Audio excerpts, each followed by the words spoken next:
One of my favorite things when Oscar nominations come out is to look at the surprises, those things you didn't expect to get nominated or those things you did expect that didn't get nominated. One of the surprises for Best Picture nominations that a lot of people are talking about is Extremely Loud and Incredibly Close, a movie I just got a chance to see and wanted to chat a little bit about. It is the story of a child, and I don't think this is giving away anything that's not given away in the trailer, who loses a parent in the attacks of September 11th, and how that family has to deal with that, and the journey that this kid goes on to try to find meaning in that tragedy. And that is the overall theme of the movie, is trying to find meaning and purpose in those awful things that happen in life.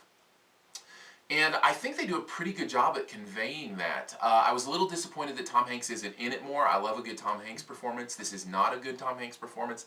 Not that it's bad, he's just not in it enough for him to really shine or excel. Sandra Bullock is in it enough to excel. She is amazing in this movie and quickly becoming one of my, if not my favorite actress on the screen. She is breathtaking in this movie, the depth of emotion that she shows in some of these scenes with this child and the emotion that she's going through and losing a husband and trying to connect with a child who misses his dad, and it's just, wow, it's powerful. And the subject matter alone and the themes alone make this a very heartfelt and powerful movie. It's a movie that it's very hard to ignore your own emotions as they begin to well up. And I think that's a testament and a credit to how well it's made and how well things are done. It's not a perfect movie. In fact, this movie, unfortunately, suffers from having to center around a child actor. And I hate this because, you know what? He's just a kid.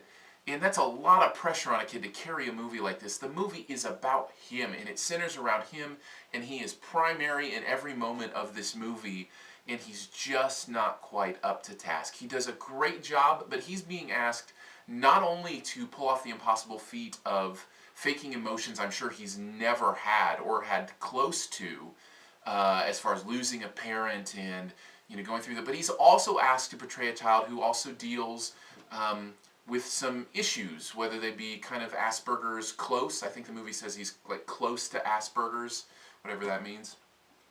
So he has to deal with that in portraying that as well, and it just at times comes off a little bit rehearsed and a little bit fake, and it takes you out of the movie just enough that it gets a little bit distracting.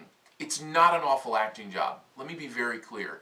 He really does well for what he's being asked to do, but again, I hate it when so much pressure is put on the child to come through. I wish everybody could be as amazing as Dakota or Elle Fanning or Haley Joel Osment in Sixth Sense. I wish that every child actor could find that moment and somehow that depth in them, and it's just not quite there in this performance. Is that enough to make the movie overall a bad movie? No, it's a very powerful and very heartfelt movie, and will, I believe, have you emotional. I came away from it thinking that it was a great film, one that I enjoyed, one that I would recommend to others. I think you will come away from it certainly impacted by just thinking about these issues of tragedy and loss and how we handle them, and does it have to make sense? Does there have to be meaning in this? Does there have to be that sense of everything happens for a reason? And wherever you fall on the answer to that question, this movie will make you consider your beliefs on that and the validity of those beliefs. And at the end of the day,